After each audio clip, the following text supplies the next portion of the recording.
When the Toronto Raptors made the trade for Jakob Poeltl at the 2023 NBA trade deadline, yes, there were questions about the price paid, and yes, there were questions about the overall direction of the team, but there were not any questions about the player's fit in Toronto. In today's video, we're going to go through how Jakob Poeltl might be en route to saving the Raptors season after only playing just 4 games. Let's get into it.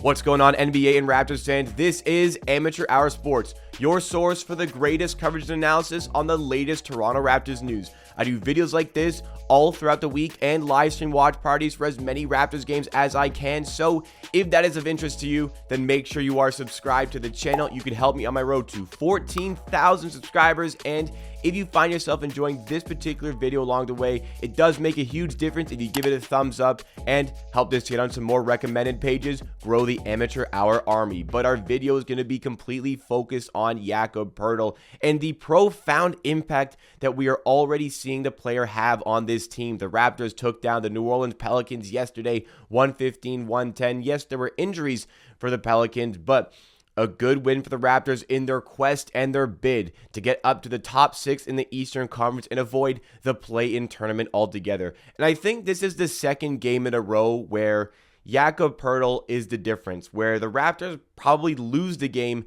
if Poeltl is not there playing. We saw it against the Pelicans where he was just simply outstanding, and maybe even more outstanding in the game against the Orlando Magic game right before the All-Star break. It seems like the player is firmly settled into his role here with the Raptors, and he is absolutely playing it perfectly. Yes, like I said in the intro, there's going to be question marks about the direction of the team this season. There's going to be question marks about how much the Raptors paid for Poeltl, and those sort of questions will be answered as we go through time a little bit, but there was never any debate from my standpoint that Poeltl was the right player from the team. You can go to my videos from the offseason. You can go to my videos from the start of the season. Jakob Poeltl was a player I continuously cited as somebody who would fit really well into this Raptors team. And there's always this sort of belief for myself that this team had the players to be successful. It just did not have the rim protecting piece that could make the biggest difference. And we're going to uncover specifically the difference that he is making over the course of this video. So Jakob Poeltl, yes, the price paid for the player was a little bit hefty. The Raptors got off the Khem Birch contract as well in the trade, but had to fork up this year's second-round pick, next year's first-round pick, top 6 protected, as well as another second-round pick for 2025. So a bit of a hefty asking price to bring in Jakob Poeltl for the rest of this season, which already seems like a lost cause, and also to get the bird rights, which could be key for the Raptors coming to the end of the season, which we've spoken about in a video earlier on in the week. But yesterday, and you could even go to the Orlando game, were the perfect indications of exactly what Jakob Poeltl brings to the Toronto Raptors, and it just brings that stability that we just did not have up until this point. For starters, on the offensive end, Jakob Poeltl is a player that can turn nothing into something. Where the Raptors late on in this Pelicans game were faltering, they couldn't hit jump shots, Poeltl got some massive offensive rebound to provide the Raptors with second chance opportunities, and also a lot of them turned into straight up putbacks for himself. The New Orleans Pelicans really wanted to keep Jonas Valanciunas off the floor late.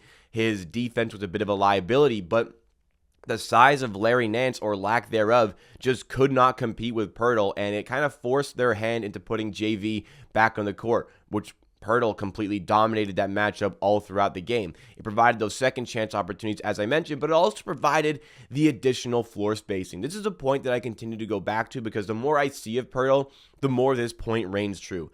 Just because Jakob Poeltl can't space the floor from a three-point shooting standpoint, it does not mean he can't space the floor in other ways, providing screens for his teammates, also peeling up into the high post for some nice passes on the inside. He only had 2 assists yesterday, but one of them in particular was both were very, very nice, but one in particular, he peeled up a little bit even beyond the high post and just threw in a pass right into Siakam's basket, right at the rim for him to finish. Very nice play and a testament to the playmaking that the player does possess. But beyond that as well, like I said, the screen setting is affording his teammates some more time, and it's just providing extra movement to the half-court offense that has desperately needed work all throughout the season, and it seems to be working a lot better in very recent games. games. What may be even more impressive is the defensive presence that he brings. The Raptors have good defenders everywhere. Siakam is a good defender. Barnes is a solid defender. Trent, a high-risk player, not a terrific defender, but can do a job there. Fred VanVleet,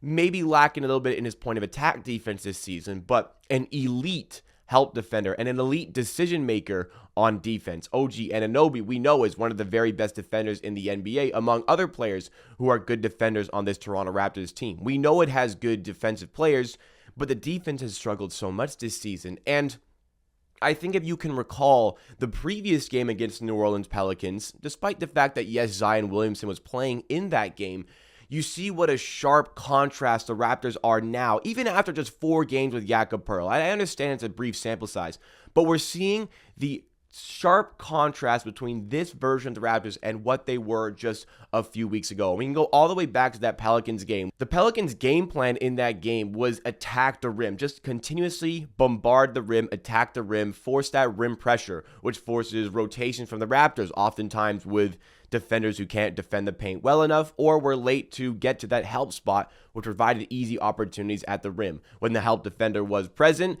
it got the Raptors moving too much, losing their players on the outside, which led to a 3-point bombardment as well. That was the Pelicans' game plan. And so many teams were able to execute similar game plans where they just continuously attacked the rim, got in the paint, and had so much success there. But all of that has gone away. We are a very good perimeter defense team. We have a lot of very good perimeter defenders, but we've had that weakness on the inside that is no longer present. And with those great perimeter defenders, they have the ability now to usher that player onto the interior where they are met by the rim-protecting big in Jakob Poeltl. Earlier on in this season, we had a little bit of a glimpse of what that would look like with Christian Koloko getting tons of minutes. Then soon, opposition teams start to figure out exactly how to beat Christian Koloko, and his role has very much subsidized in the last couple months, in the recent weeks. But with Jakob Poeltl there, I mean, we saw what the defense could have been with Koloko.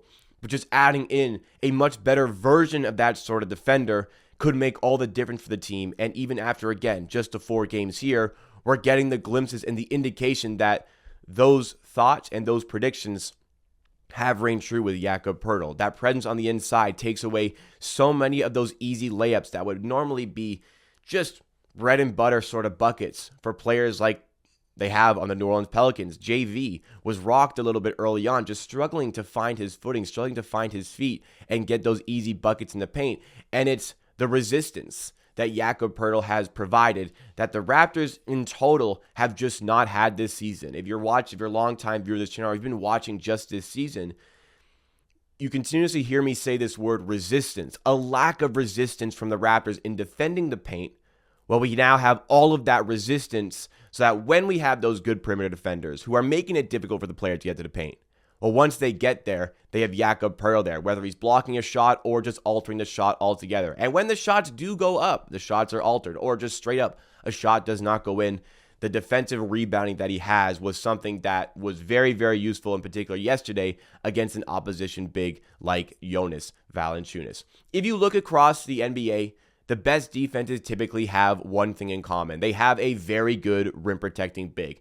Also factored in, you need to have the point of attack defense. You also need to have in the help defense, but the Raptors seem to have a good amount of help defense. The point of attack defense could stand to improve, but with the addition of that rim protecting big, who is a great rebounder, it makes all the difference in the world to our defense. And it brings a little bit of extra to our offense as well with Poeltl. So what does this mean for this season? I mean, you saw the title, how Jakob Poeltl saved the Toronto Raptors season.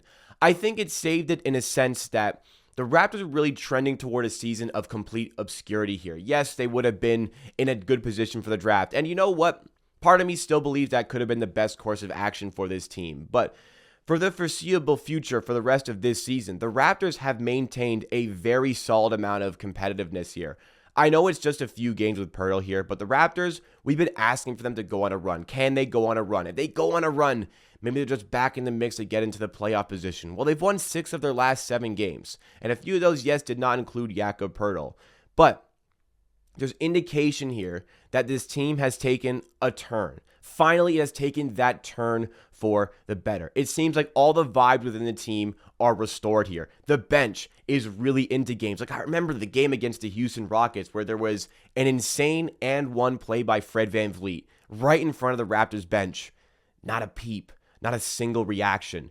But you saw the emotions come out yesterday as Gary Trent Jr. hit the dagger 3 to ice the game with those 12 seconds left. The crowd was into it. The players on the floor were into it. The players on the bench were super into it. Even the players like Malachi Flynn, who hadn't even gotten a single minute in that game and was replaced by Jeff Dowtin in the rotation. Christian Koloko, who did not play a single minute. Juancho Hernangomez, who did not play a single minute. All these players engaged within the team once again. It seems like all of that is restored, and there was a lot of competitiveness restored into the team and a lot of belief restored into the team. And that trade for Poeltl, even just beyond the player and what the difference he makes on the court, it was the message sent by the front office that this team is going out there to win games this season. And that has really revived what the Raps are going to do for the rest of the season. Now, that might turn into just a play-in spot where you lose. It might turn into a play-in spot that you win from, but lose in the first round of the playoffs. Or, the long shot, you become top 6, and maybe you still lose in the first round of the playoffs. But we want to see growth. We want to see the Raptors build and improve on this team. And perhaps just having a really good run for the last now 22 games of the season could provide the foundation to set things right in the offseason and improve on this team and really give us a good indication of what is working and what is not working and how can we fix it in the offseason. Because the reality is that trade was made. We don't have that 2024 first round pick to fall on if things don't go our way next season. There's a big onus on the front office for next season to ensure that this team is equipped to win. And having Poeltl here, getting him settled within the team and acquiring those bird rights could make all the difference in achieving that next season for all of the things that we have seen so far. Now, like I said, the onus is going to be on the front office to showcase that it was worth the hefty asking price, and it was worth sacrificing a very good draft pick for this season and what promises to be an exceptional draft class at the top of the board. The onus is on the front office to put this team in the right place to succeed next season, but getting momentum from the rest of this season and providing fans with an understanding of what this team has the capability of being, that could just save this season from the disaster that it was. What did you guys think of this video? If you agree, please let me know in the comments down below. If you disagree, you can also let me know in the comments down below. I love promoting the extra discussion. Not everybody's going to see eye to die. That is the beauty of sports discussion and debate. If you guys did enjoy this video, please make sure you hit that like button. It does go a long way to supporting the channel. And please make sure you are subscribed to Amateur Hour Sports for more Raptors content just like this. Videos like this 3 or 4 times a week, live stream watch parties for as many Raptors games as I can, including the one tomorrow at 12 p.m. If you like the Raptors, you're going to love Amateur Hour Sports. Get subscribed today, join the Amateur Hour Army, and help us on the road to 14,000 subscribers.